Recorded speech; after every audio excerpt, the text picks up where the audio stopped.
जय हो तुलसी मैया की। तुलसी महारानी नमो नमो, हरि की पटरानी नमो नमो। बन तुलसी पूरन तप कियो मैया, शालग्राम महापटरानी। जाके मंज मंजरी कोमल मैया, श्रीपति चरण कमल लपटानी। धूप दीप नैवेद्य आरती मैया, पुष्पन की वर्षा बरसानी। 56 भोग 36 व्यंजन मैया, बिन तुलसी हरि एक न मानी। सामरो सखी माई तेरा यश गावे मैया, भक्तों वर दीजे महारानी। तुलसी महारानी नमो नमो, हरि की पटरानी नमो नमो। राधे राधे, जय श्री कृष्णा। मैं सीमा सिंह आप सभी को सादर प्रणाम करती हूँ। आप सभी के ऊपर भगवान विष्णु और माता लक्ष्मी की कृपा हमेशा बरसती रहे। जय हो एकादशी भगवान की, जय हो विष्णु भगवान की, जय हो माता लक्ष्मी की, जय हो तुलसी मैया की। एकादशी व्रत के दूसरे दिन द्वादशी को व्रत के पारण के समय सुनी जाने वाली व्रत कथा आज मैं आपको सुनाने जा रही हूँ।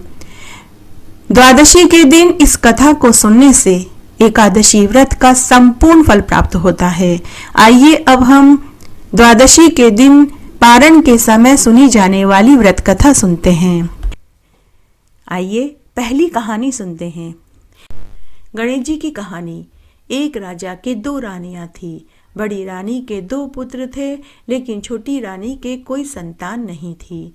बड़ी रानी बड़ी ही कुटिल, गुस्सैल और घमंडी स्वभाव की थी, जबकि छोटी रानी बड़ी ही दयालु, मिलनसार और धार्मिक स्वभाव की थी। छोटी रानी गणेश भगवान की परम भक्त थी। वह हर बुधवार का व्रत करती थी और गणेश जी का पूजन किया करती थी।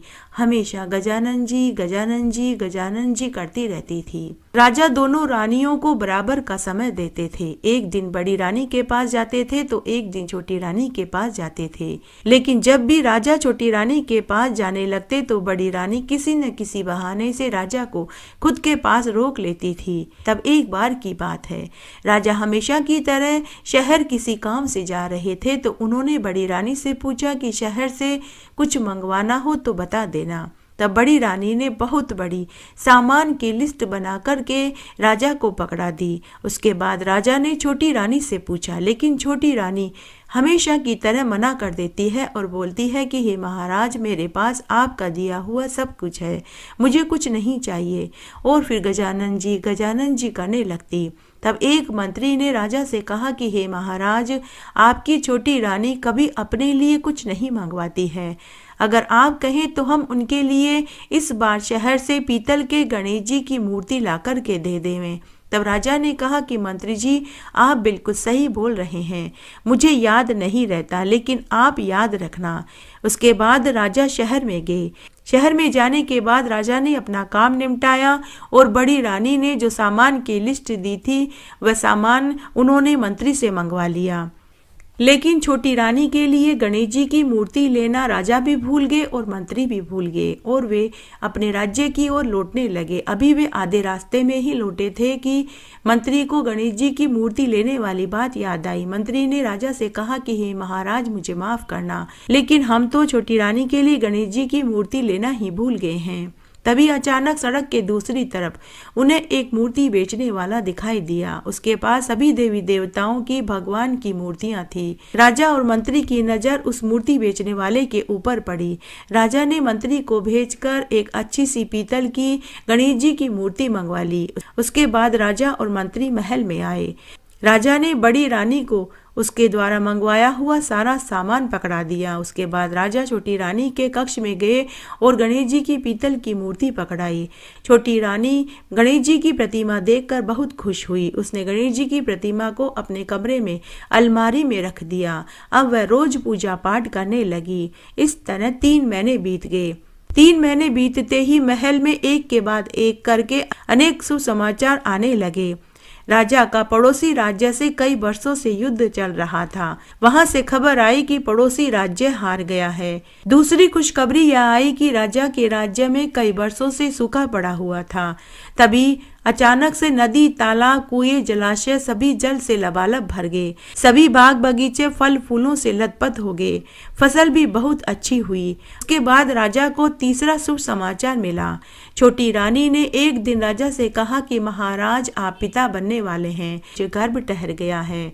अब तो जैसे राजा को पूरा विश्वास हो गया कि यह सब कुछ तो गणेश भगवान की मूर्ति महल में आने के बाद ही हुआ है। तब एक दिन मंत्री ने राजा से कहा कि महाराज, आपका सोचना बिल्कुल सही है। जब से भगवान गणेश जी हमारे महल में आए हैं तभी से यह चमत्कार हुआ है। अब राजा ने बड़ी रानी पर ध्यान देना कम कर दिया। अब राजा पूरे समय छोटी रानी के पास ही रहने लगे। बड़ी रानी को तो जैसे काटो तो खून नहीं जैसी हालत हो गई। तब एक दिन उसने अपनी दासियों से कहा कि तुम छोटी रानी के महल में जाओ और गणेश जी की प्रतिमा को महल के कुएं में डाल दो। न रहेगा बांस न बजेगी बांसुरी। तब 4 दासियां छोटी रानी के महल में गई। 2 दासियां छोटी रानी से बातें करने लगी और 2 दासियां गणेश जी की मूर्ति कक्ष में खोजने लगी। तभी उन्हें मूर्ति दिखाएगी। तब एक दासी ने मूर्ति ओढ़नी में छुपाई और ले जाकर महल के कुएं में गिरा दिया। उसी रात उस कुएं में एक सोने के फूल वाला पेड़ उग आया। सुबह सभी ने उस सोने के फूल को पेड़ पर देखा तो हर कोई उस फूल को लेना चाहता था, लेकिन जो भी उस फूल को लेने के लिए हाथ बढ़ाता तो फूल और ऊपर हो जाता। यह देखकर सभी दरबारी, मंत्री, बड़ी रानी, दासियां, राजा सभी उस फूल को लेने के लिए वहां पहुंचे, लेकिन वह फूल किसी के भी हाथ में नहीं आया। तभी एक मंत्री का ध्यान गया। उस मंत्री ने राजा से कहा कि महाराज, यहाँ किसी के भी हाथ में यह फूल नहीं आ रहा है। आप छोटी रानी को बुलवाइए, शायद यह फूल उनके हाथ में आ जाए। तब राजा ने एक दासी को भेजकर छोटी रानी को बुलवाया। छोटी रानी वहां आई। उसने आते ही कुएं के पास अपनी झोली फैला दी तो अद्भुत आश्चर्यजनक चमत्कार हुआ। वह सोने का फूल खुद टूटकर रानी की झोली में गिर गया और सोने के गणेश जी की प्रतिमा में बदल गया। यह प्रतिमा हूबहू वैसे ही लग रही थी जैसी राजा शहर से लेकर के आए थे। राजा को और मंत्री को महान आश्चर्य हुआ। राजा ने छोटी रानी से पूछा कि हे रानी, यह कैसे हुआ? यह मूर्ति तो पहले पीतल की थी, अब यह सोने की मूर्ति में कैसे बदल गई और ये कुएं में कैसे आई? लेकिन छोटी रानी को कोई जवाब देते नहीं बना। तभी बड़ी रानी और बड़ी रानी की दासियां वहां खड़ी डर के मारे थर थर कांप रही थी। तभी वहां आकाशवाणी हुई। भगवान गणेश जी बोले कि हे राजा, यह बात तुम अपनी बड़ी रानी और उसकी दासियों से पूछो। राजा ने बड़ी रानी और उसकी दासियों से पूछा, लेकिन वे कुछ नहीं बोली, केवल आंखें नीची करके हाथ जोड़कर खड़ी रही। तभी फिर से आकाशवाणी हुई। गणेश भगवान बोले कि आप सब इस कुएं के जल में झांक कर के देखो, सब पता चल जाएगा। तब राजा, मंत्री, दरबारी सभी कुएं के पानी में झांक कर देखने लगे तो वह पूरा घटनाक्रम जो बड़ी रानी ने दासियों से कहा। फिर दासियां छोटी रानी के महल में गई, मूर्ति चोरी करी और मूर्ति को लाकर कुएं में डाला। वह दृश्य कुएं के पानी में साफ साफ दिखाई देने लगा। राजा ने उसी समय बड़ी रानी और चारों दासियों को हमेशा हमेशा के लिए पुराने महल में भेज दिया और छोटी रानी को गले से लगा लिया। उसके बाद राजा ने राज्य में बहुत सुंदर गणेश जी का विशाल मंदिर बनवाया। साथ ही महल में भी गणेश जी का मंदिर बनवाया और उस मंदिर में वही सोने की मूर्ति स्थापित कर दी और पूरे राज्य में यह ढिंडोरा पिटवा दिया कि सभी को भगवान गणेश जी की पूजा करनी चाहिए, बुधवार का व्रत करना चाहिए। उसके बाद राजा छोटी रानी के साथ हर बुधवार का व्रत करने लगा और रोज गणेश जी की पूजा करने लगा।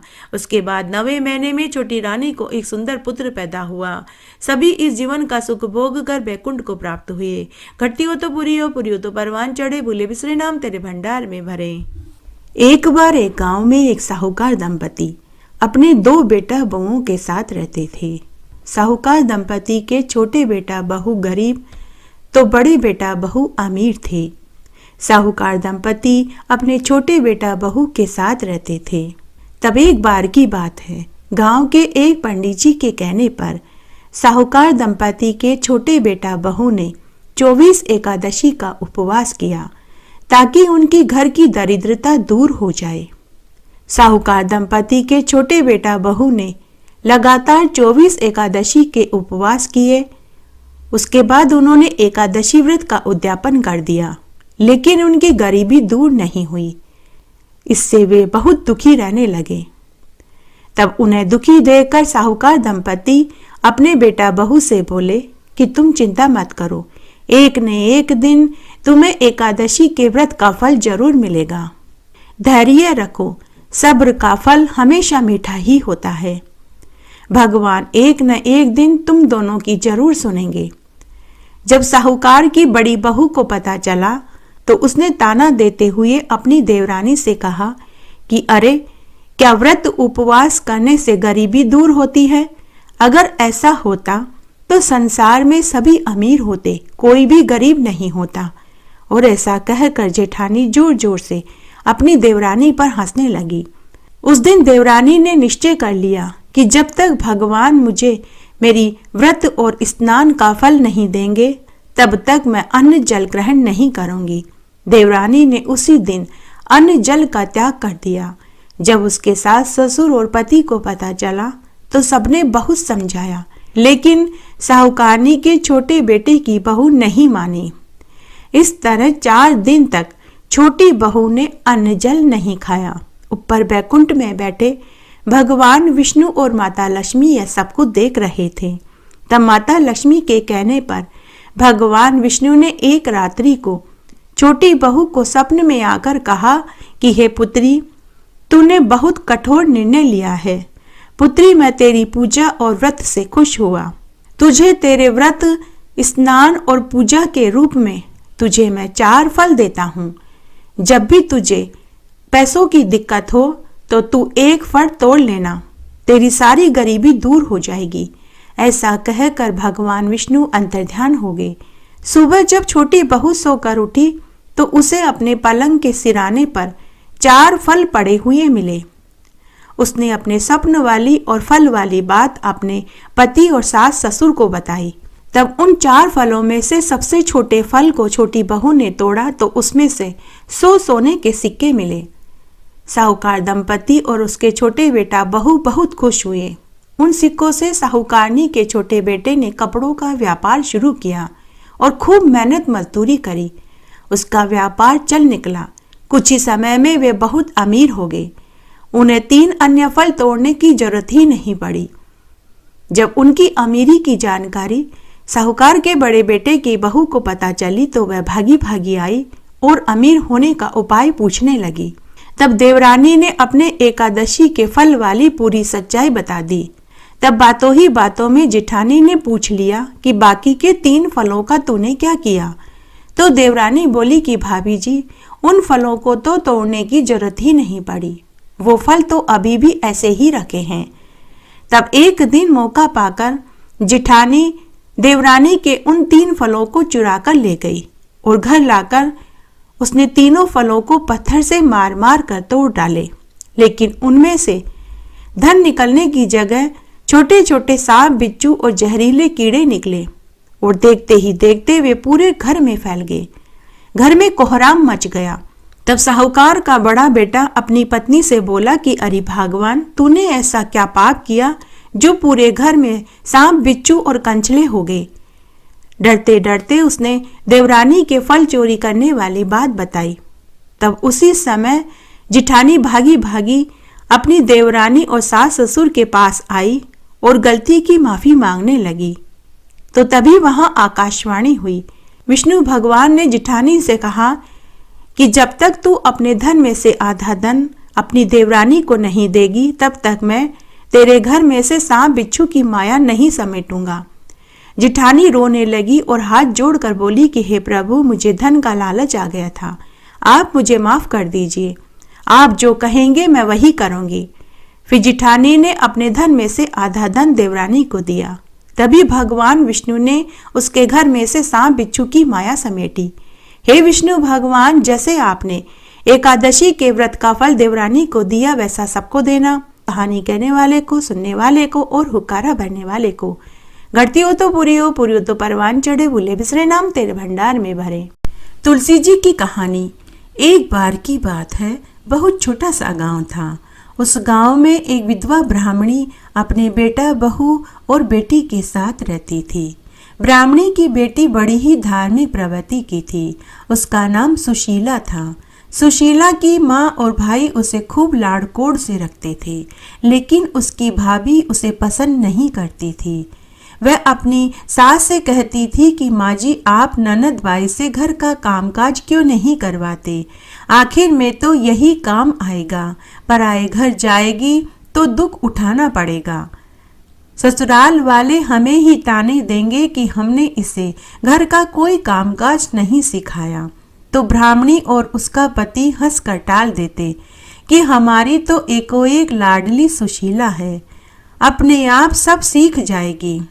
सुशीला ने जब से होश संभाला तभी से वह तुलसी जी को सींचती, दिया बाती करती, रोज 5 परिक्रमा करती, तुलसी जी के 16 श्रृंगार करती, मेहंदी काजल बिंदी लगाती, चुनरी उड़ाती, मिश्री और माखन का भोग लगाती और रोज तुलसी जी के 5 भजनों को गाती।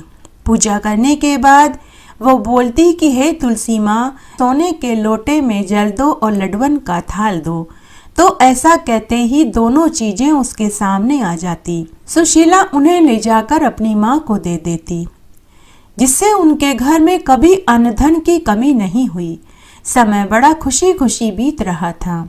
जब सुशीला विवाह लायक हुई तो ब्राह्मणी ने अपने बेटे से कहा कि बेटा, तेरी बहन विवाह लायक हो गई है, इसके लिए अच्छा घरवर तलाश करो ताकि हम सुशीला का धूमधाम से विवाह कर सकें। तभी सुशीला की भाभी बीच में ही बोली कि माँ जी, मेरे तो एको एक लाडली ननद है, इसके लिए तो घर वर मैं ही ढूंढूंगी। मेरी कौन सी 2-4 नंदे हैं, अपनी ननद के नेक 4 तो मैं ही करूंगी, मैं ही बन्नियां गाऊंगी। तब पति और सास ने कहा कि जैसा तुम ठीक समझो वैसा करो। तब भाभी अपने मन ही मन सोचने लगी कि अब आया ऊंट पहाड़ के नीचे, अब मैं अपनी मन की निकाल लूंगी। बरसों से वह अपनी ननद से खार खाए बैठी थी, तो उसने मन ही मन सोचा कि इसके लिए ऐसा गरीब घरवर ढूंढूंगी ताकि मेरी सास और मेरे पति को सबक मिल सके। तब भाभी ने एक गरीब से गरीब घर में सुशीला का रिश्ता तय कर दिया। तब ब्राह्मणी ने और उसके बेटे ने सुशीला का धूमधाम से विवाह कर दिया। जब सुशीला विवाह होकर ससुराल में पहुंची तो कोई वहां मंगल गीत गाने वाली महिलाएं नहीं थी, न ही किसी ने उसका आवभगत किया। ससुराल में केवल उसकी विधवा सासू और एक कुंवारी ननद थी। रात्रि में सुशीला ने दाल रोटी खाई और सो गई। सुबह रोज की तरह वह जल्दी उठी, स्नान आदि करके सुशीला अपनी सासू माँ के पास आई और पूछने लगी कि माँ जी, मेरे नित्य का नियम है कि मैं तुलसी जी की पूजा करती हूँ, तभी मैं अन्न जल ग्रहण करती हूँ। माँ जी, हमारे घर में तुलसी जी का पौधा कहाँ है? तो सास बोली कि बहू, हमारे घर में तो तुलसी का पौधा ही नहीं है। ऐसा करो, तुम अपनी ननद को साथ लेकर पड़ोस में चली जाओ, वहां तुलसी का पौधा है, तुम वहां जाकर पूजा कराओ। तब सुशीला अपनी छोटी ननद को साथ लेकर पड़ोस में तुलसी जी की पूजा करने चली गई। सुशीला ने वहां तुलसी जी की पूजा करी। हमेशा की तरह पूजा करने के बाद वह बोली कि हे तुलसी माँ, सोने के लोटे में जल दो और लड्डवन का थाल दो। उसी समय दोनों चीजें उसके सामने आ गई। सुशीला ने दोनों सामान पड़ोसन को पांव छूकर दे दिया। पड़ोसन धन और लड्डू पाकर बहुत खुश हुई। पड़ोसन ने सुशीला से कहा कि बहू, तुम तो रोज तुलसी जी की पूजा करने आ जाया करो। पड़ोसन को धन का लालच आ गया। जैसे ही सुशीला अपनी ननद के साथ घर आई तो ननद ने अपनी माँ को सारी बात बता दी। सास यह सुनते ही लाल पीली हो गई कि सोने का लोटा और लड्डुअन का थाल पड़ोसन को दे दिया। अब देखती हूँ कल कैसे पड़ोस में पूजा करने जाती है। दूसरे दिन सुबह जब सुशीला पूजा की थाली लेकर पड़ोस में तुलसी पूजा करने जाने लगी तो सास ने मना कर दिया। सास बोली कि बहू, कोई जरूरत नहीं है रोज रोज दूसरों के घर पूजा करने जाने की। बहू, तेरे मायके के रीति रिवाज यहाँ नहीं चलेंगे, चलो चुपचाप से घर के कामकाज में लग जाओ। सुशीला अपनी सास से कुछ नहीं बोली। उसने घर के चौके का सारा काम किया, झाड़ू पोछा किए, बर्तन किए, भोजन बनाया, सबको भोजन खिलाया, लेकिन उसने स्वयं अन्न जल ग्रहण नहीं किया, क्योंकि उसका नित्य का नियम था। वह तुलसी जी की पूजा करने के बाद ही अन्न जल ग्रहण करती थी। इस तरह 4-5 दिन निकल गए। तब एक रात्रि को स्वप्न में तुलसी माता ने सुशीला को दर्शन देकर कहा कि बेटी उठो, क्यों भूखी प्यासी हो? बेटी, तुम आजकल मेरी पूजा भी नहीं करती हो, नहीं तुम मुझे जल से सींचती हो, न घी का दीपक जलाती हो, न परिक्रमा करती हो, और नहीं तुम मीठे मीठे मुझे भजन सुनाती हो। तो स्वप्न में ही सुशीला बोली कि हे तुलसी माँ, मेरे ससुराल में तुलसी का पौधा ही नहीं है, पड़ोस में मुझे सासू ननद जाने नहीं देती। तब तुलसी माँ बोली कि बेटी, मैंने तेरे घर के आंगन में अपना वास बना लिया है, तुम अब रोज मेरी पूजा किया करो। ऐसा कहकर तुलसी माँ अंतर्ध्यान हो गई। सुबह जब सुशीला सोकर उठी तो उसे रात्रि के स्वप्न वाली बात याद आई। सुशीला भागी भागी आंगन में देखने गई तो वहां तुलसी का पौधा घेर गुमेर दूर तक फैला हुआ था, जिसकी हर लड़ी में सोने हीरे मोती लड़झर हो रहे थे। सुशीला देखकर बहुत खुश हुई। उसने पहले स्नान किया, पूजा की थाली जमाई और फिर उसने तुलसी माँ को जल से सींचा, घी का दीपक जलाया, रोली मोली चावल लच्छा बांधा, मेहंदी काजल बिंदी लगाई, चुंदड़ी उड़ाई और बोली कि हे माँ तुलसा, सोने के लोटे में जल दो, लडवन का थाल दो। ऐसा कहते ही दोनों चीजें उसके सामने आ गई। सुशीला ने दोनों सामान ले जाकर अपनी सास को पांव छूकर दे दिया। सास और ननद आश्चर्य में पड़ गए कि यह सब कहां से आया।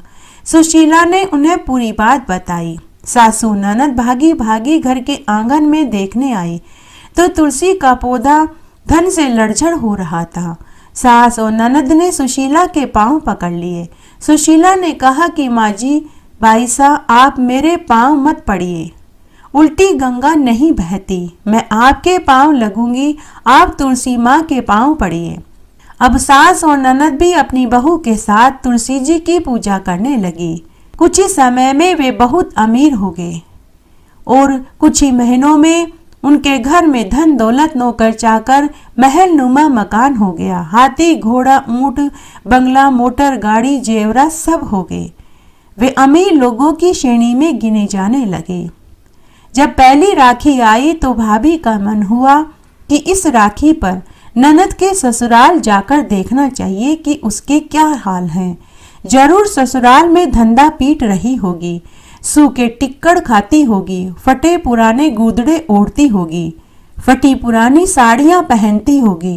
भाभी अपने पति के साथ सुशीला के घर राखी बंधवाने पहुंचे तो सुशीला के ठाट बाट देखकर भाई को बहुत खुशी हुई, लेकिन भाभी की आंखें चकराने लगी, उसे तो चक्कर आने लगे।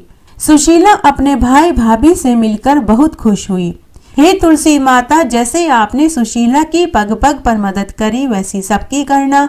कहानी कहने वाले की, सुनने वाले की और हुक्कारा भरने वाले की।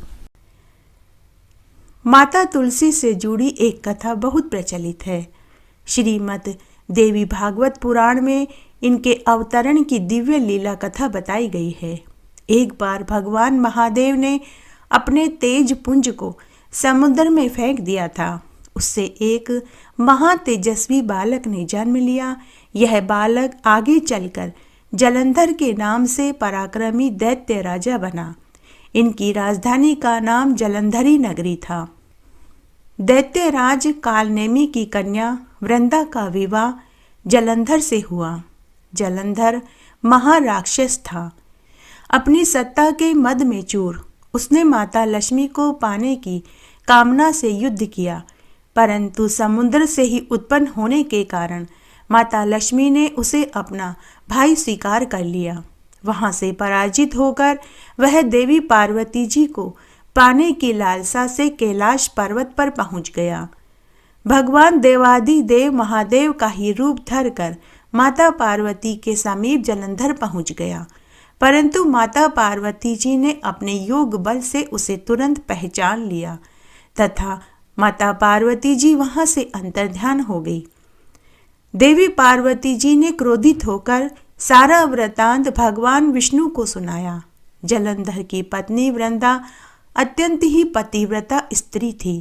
उसी के पतिव्रत धर्म की शक्ति से जलंधर न तो मारा जा सकता था और न ही पराजित हो सकता था। इसीलिए जलंधर का नाश करने के लिए वृंदा के पतिव्रत धर्म को भंग करना बहुत जरूरी हो गया था। इसी कारण भगवान विष्णु ने एक ऋषि का वेश धारण करके वन में पहुंचे, जहां वृंदा अकेली भ्रमण कर रही थी। भगवान के साथ 2 मायावी राक्षस भी थे, जिन्हें देखकर वृंदा भयभीत हो गई। ऋषि ने वृंदा के सामने पल में दोनों को भस्म कर दिया। उनकी शक्ति को देखकर वृंदा ने कैलाश पर्वत पर महादेव जी के साथ युद्ध कर रहे अपने पति जलंधर के बारे में पूछा। ऋषि ने अपनी मायाजाल से 2 वानर प्रकट किए। एक वानर के हाथ में जलंधर का सिर था तो दूसरे वानर के हाथ में जलंधर का धड़ था। अपने पति की ऐसी दशा देखकर वृंदा मूर्छित होकर पृथ्वी पर गिर पड़ी। होश आने पर वृंदा ने ऋषि रूपी भगवान से विनती करी कि मेरे पति को जीवित कर दो। भगवान ने अपनी माया से पुनः जलंधर का सिर धड़ से जोड़ दिया, परंतु स्वयं भी उसी के शरीर में प्रवेश कर गए। वृंदा को इस छल का जरा भी आभास नहीं हुआ। जलंधर बने भगवान के साथ वृंदा पतिव्रता का व्यवहार करने लगी, जिससे उसका सतीत्व भंग हो गया। ऐसा होते ही वृंदा का पति जलंधर भगवान महादेव के साथ युद्ध में मारा गया। इस सारी लीला का जब वृंदा को पता चला तो उसने क्रोधित होकर भगवान विष्णु को शिला होने का शाप दे दिया और स्वयं सती हो गई। जहां वृंदा भस्म हुई वहां तुलसी का पौधा उगाया। भगवान विष्णु ने वृंदा से कहा कि हे वृंदा, तुम अपने सतीत्व के कारण मुझे लक्ष्मी से भी अधिक प्रिय हो गई हो। अब तुम तुलसी के रूप में सदा मेरे साथ रहोगी। जो मनुष्य मेरे शालिग्राम रूप के साथ तुलसी का विवाह कराएंगे वे इस लोक में समस्त सुख और परलोक में यश प्राप्त करेंगे। जिस घर में तुलसी का पौधा होगा वहां कभी यम के दूत नहीं जा पाएंगे। गंगा व नर्मदा के जल में स्नान और तुलसी का पूजन बराबर माना जाएगा। चाहे मनुष्य कितना भी बड़ा पापी क्यों न हो, मृत्यु के समय जिसके प्राण मंजरी रहित तुलसी और गंगा जल मुख में रख कर निकलेंगे, वह पापों से मुक्त होकर बैकुंठ धाम को ही प्राप्त करेगा। जो मनुष्य तुलसी व आंवला की छाया में अपने पितरों का श्राद्ध करेंगे, उनके पितरों को मोक्ष की प्राप्ति सुलभ हो जाएगी। लपसी और तपसी की कहानी। एक बार एक लपसी और एक तपसी था। तपसी तो भगवान की तपस्या करता था और लपसी सवा शेर की लापसी बनाकर के भगवान को भोग लगाता और बाद में खुद जीम लेता था। एक दिन लपसी और तपसी में इस बात की लड़ाई हो गई कि कौन बड़ा है, तो वे दोनों लड़ाई करने लगे। लपसी ने कहा कि मैं बड़ा हूं, तो तपसी ने कहा कि नहीं मैं बड़ा हूं।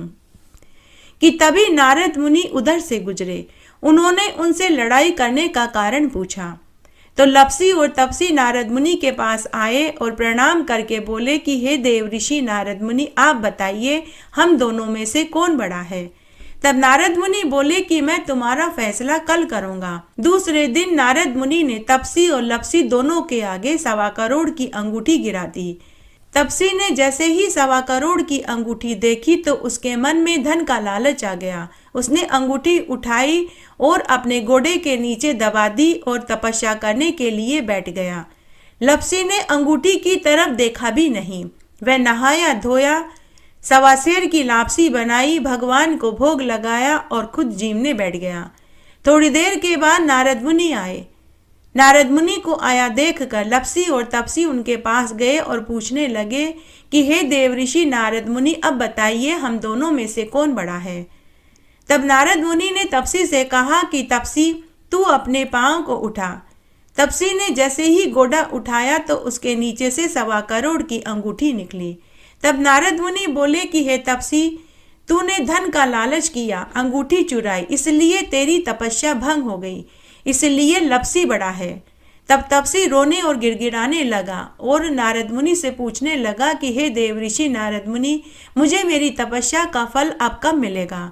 तो नारद मुनि बोले कि कार्तिक मास में स्नान करने वाले स्त्री पुरुष सभी कथा कहानियों को सुनेंगे और तेरी कहानी नहीं सुनेंगे तो उसका फल तुझे मिलेगा। अगर दिए से दिया जलाया तो फल तुझे मिलेगा। बहन बेटियों को साड़ी दी और ब्लाउज नहीं दिया तो फल तुझे मिलेगा। अगर स्त्रियां सीधे हाथ की तरफ नाड़ा बांधेंगी तो फल तुझे मिलेगा। ब्राह्मण से पूजा करा करके दक्षिणा नहीं दी तो फल तुझे मिलेगा। गमछा दिया और धोती नहीं दी तो फल तुझे मिलेगा। कहते हैं तुलसी माता का पूजन करने, भजन गाने और कथा कहानियों को सुनने से मनुष्य को कभी भी मरते समय की पीड़ा नहीं उठानी पड़ती। उसके लिए यम मार्ग का रास्ता सुलभ हो जाता है। जिस घर में तुलसी जी की पूजा होती है उस घर में यमराज की कभी दृष्टि नहीं पड़ती। उनके ऊपर भगवान विष्णु का आशीर्वाद हमेशा रहता है। उनका घर हमेशा धन धान्य सुख समृद्धि पुत्र पौत्र और वंश से हरा भरा रहता है। आइए आप भी रोज इन कहानियों को सुनने का प्रण लें और नियम बनावे कि आप इन कहानियों को रोज सुनेंगे। इन कहानियों को रोज सुनने का जो चमत्कारी फल मिलेगा आप स्वयं अपनी आंखों से देखेंगे। इस तरह आज हमने तुलसी माता की प्रमुख कहानियां सुनी। आशा करती हूँ यह आपको जरूर पसंद आएगी और इन कहानियों को सुनने का आपको जरूर फल मिलेगा। मेरे साथ बने रहने के लिए आपका धन्यवाद। आगे आने वाली कथा कहानियों के लिए भी आप इसी तरह मेरे साथ बने रहें। धन्यवाद।